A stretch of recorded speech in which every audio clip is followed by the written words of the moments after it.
Our section 2 approaching the essay. अब देखिए ये टॉपिक बहुत ही इम्पॉर्टेंट है। ये क्यों इम्पॉर्टेंट है? जब भी हम राइटिंग टास्क 2 देखते हैं, मतलब कोई भी क्वेश्चन आपको ऐसे का मिलता है, तो हमारे माइंड में सबसे पहला क्वेश्चन आना चाहिए कि कौन से टाइप का क्वेश्चन आया है आपके एग्जाम में। तो 4 डिफरेंट टाइप्स के क्वेश्चन होते हैं। जैसे ही क्वेश्चन मिले आप फौरन समझ जाओ कौन सा क्वेश्चन टाइप आए और अपना माइंड उसी तरीके से मोल्ड कर लो दैट मुझे इस तरीके से स्ट्रक्चर करना है अपना ऐसे। ओके, सो आज का सेशन सिर्फ इसी के बारे में होने वाला है, जहां पर हम 4 डिफरेंट टाइप्स ऑफ क्वेश्चंस को समझेंगे और फिर हम अपना रिस्पॉन्स भी देखेंगे कि हमारा अप्रोच क्या होना चाहिए। So let's begin without wasting any time.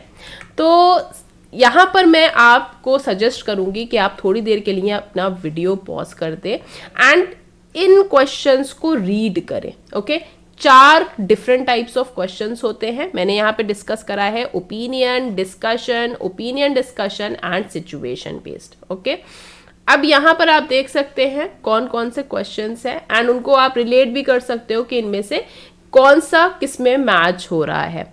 Okay, I am going to read all these questions. To what extent do you agree or disagree? Discuss both views and give your opinion. What are the problem? What solution can you suggest? What are the benefits and drawbacks? Is this a positive or negative development?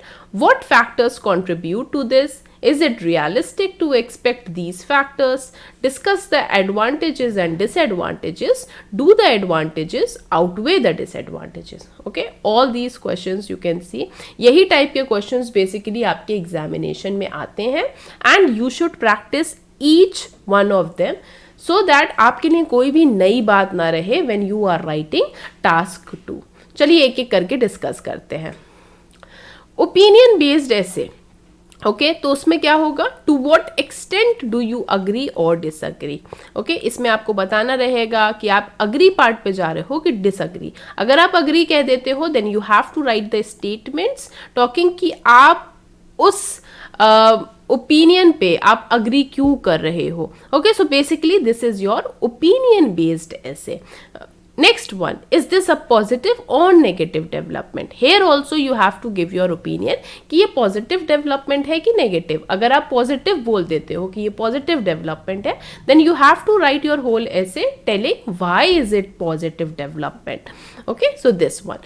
Next one, discussion essay. What are the benefits and drawbacks? तो आपको advantages और disadvantages बताने हैं। Next, discuss the advantages and disadvantages. Again this is discussion based, you have to tell advantage and disadvantage.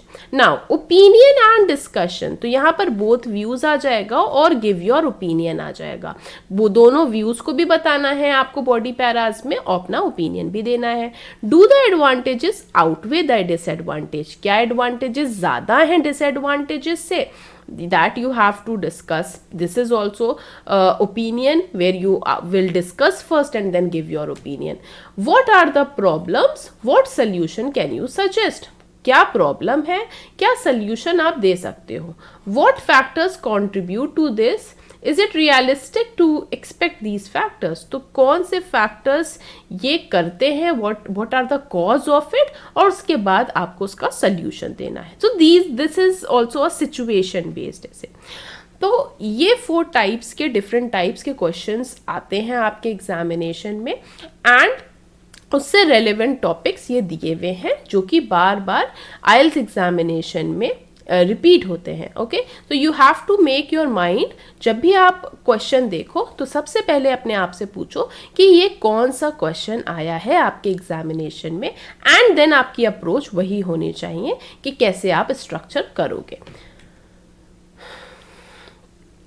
अब देखिए formula क्या होता है क्वेश्चन टाइप का। हर क्वेश्चन के लिए आपको लिखने होते हैं 4 paragraphs. Okay, first you have to write the introduction, then you need to write body paras जिसमें आ जाता है body para 1, body para 2 and then conclusion.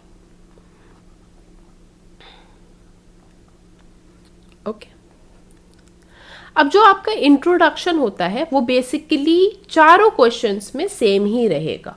Okay, अब इंट्रोडक्शन में देखिए 3 पार्ट्स हो जाते हैं। सबसे पहला आता है हमारा जनरल स्टेटमेंट। जनरल स्टेटमेंट के बाद we have to do paraphrasing और rephrase the question statement. Okay, तो यहां पर मैं लिख रही हूं paraphrase. And the third one that is thesis statement. Thesis statement, thesis statement में बेसिकली हम अपना ओपिनियन देते हैं। Okay, and this is very important part. अब देखिए, पैराफ्रेज करना और थीसिस स्टेटमेंट देना, दिस इज कंपल्सरी। आपको कंपल्सरी है, आपको पैराफ्रेजिंग ऑफ क्वेश्चन भी करनी है एंड थीसिस स्टेटमेंट देना ही देना है। बट जनरल स्टेटमेंट जो है, this is not compulsory. General statement होता क्या है? बेसिकली जनरल स्टेटमेंट है, आपको कोई भी टॉपिक दिया गया एंड उससे रिलेवेंट आपको कोई नॉलेज है, तो आप अपना ऐसे की स्टार्टिंग कर सकते हो बाय गिविंग दैट इंफॉर्मेशन। जैसे कि मैंने क्वेश्चन पूछा, nowadays people are doing smoking in open areas, what are the causes of it, what solutions you can give. Okay, तो smoking is our main topic. Give me one sentence जिसमें smoking आ रहा हो and it should, you know, it should be general or everybody thinks about it in the same way.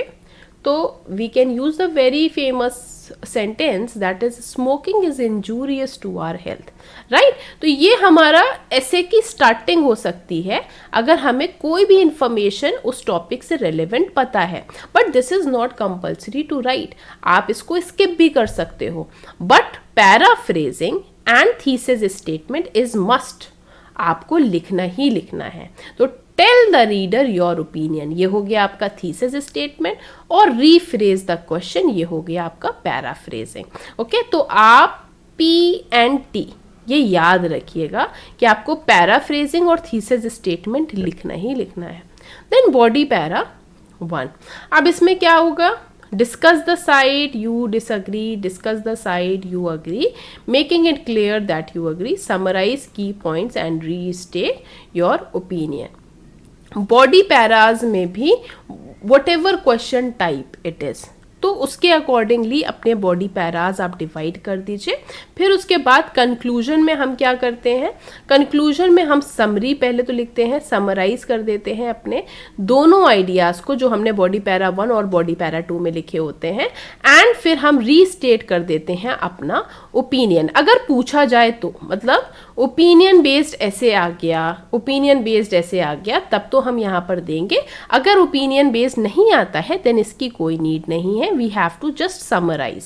Okay, तो हम एक एक करके सारे टाइप्स ऑफ क्वेश्चंस को देखेंगे ताकि और बेटर आपको समझ आए। बट अभी के लिए इंट्रोडक्शन में माइंड रखिएगा, 2 थिंग्स इंपॉर्टेंट हैं जो आपको लिखनी है हर ऐसे में, that is paraphrasing and thesis statement. Let's check each type of that. तो सबसे पहले है हमारा ओपिनियन बेस्ड। तो इंट्रोडक्शन तो सेम रहेगा हर टॉपिक में, तो हमने पहले कर दी पैराफ्रेजिंग, फिर हमने लिख दिया थीसिस स्टेटमेंट। बॉडी पैरा में हम बेसिकली क्या करेंगे? Support your opinion with argument and example, support your opinion further with another argument and example. Suppose question आ गया, do you agree or disagree?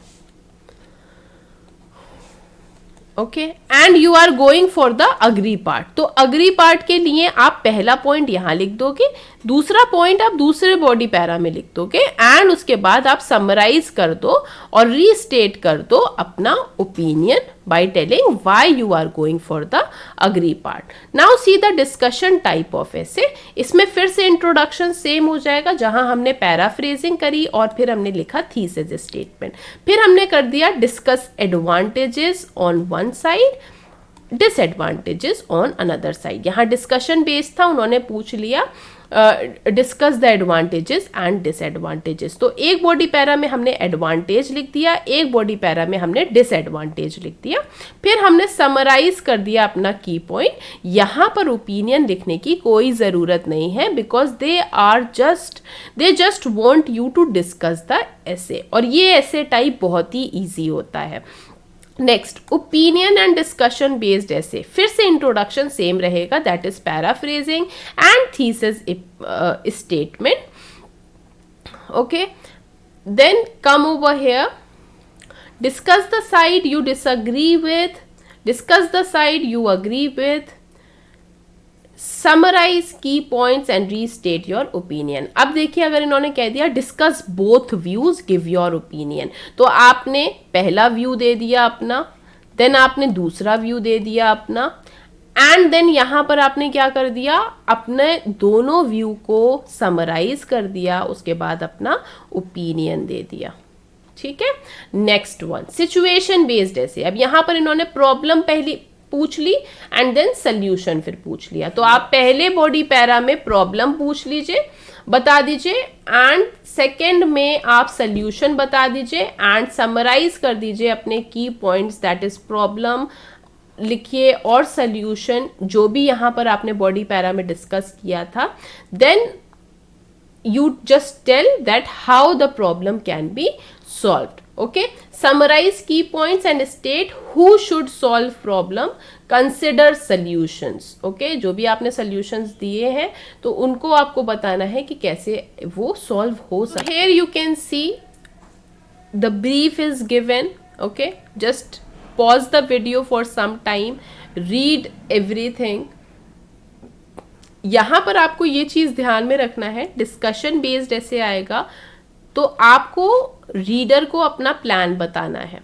Okay, situation based में भी आपको अपना प्लान बताना है, बट अगर डिस्कशन और ओपिनियन बेस्ड ऐसे आता है तब आपको अपना ओपिनियन बताना ही होगा. ठीक है. I hope this video must be informative to you all. Thank you so much everyone.